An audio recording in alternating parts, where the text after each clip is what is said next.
We are very happy to join this meeting here today and to be partners of the work of Caritas around the world.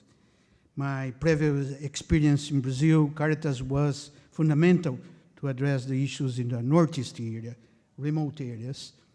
I would say that a few institutions reflect so well the motto of the 23rd Agenda, not to leave anyone behind.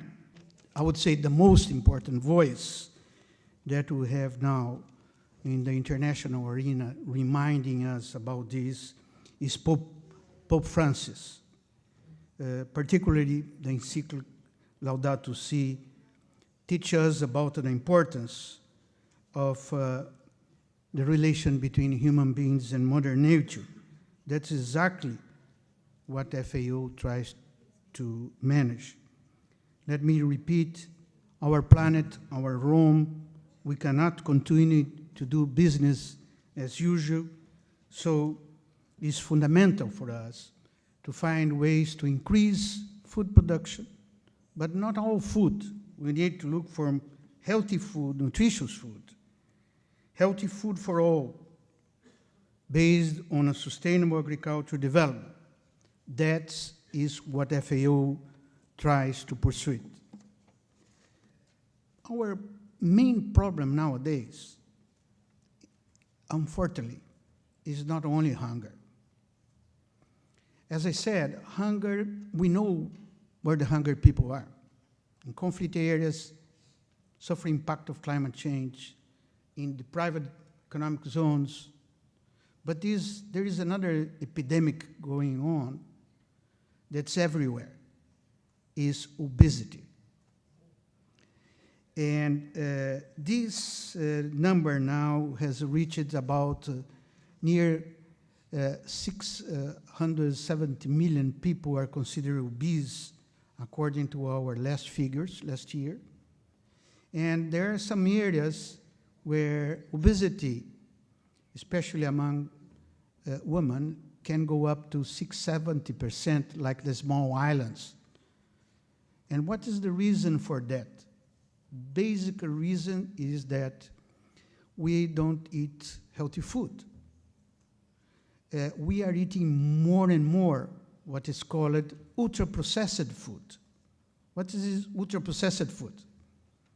You go to a supermarket, you find most of it. Sausage, all kinds, chips of all kinds, things that we even don't know what they use to produce it. But you can taste that it is heavy in sugar, refined sugar, heavy in salt, saturated fats, and chemical additives. This is what is called ultra-processed foods. We are in FAO trying to promote this idea to have a convention that deals with healthy food. Nowadays, the only rule that we have for trade is for the food to be safety, what means that it is not poisoned or not deteriorated. But that's not enough, because not all food that is safety is healthy.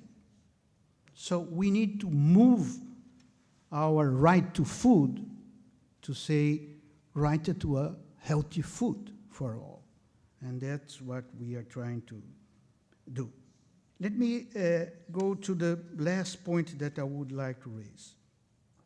Our main concern in all of this is to preserve the family farmers.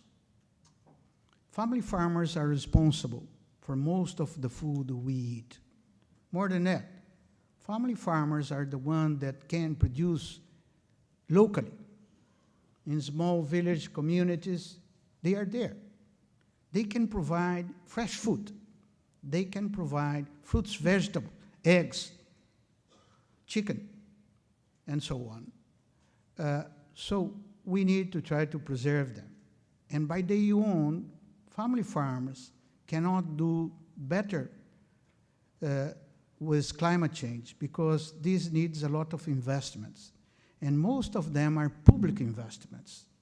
Just to start, we need much more local research and extension service to help those to adopt those new techniques.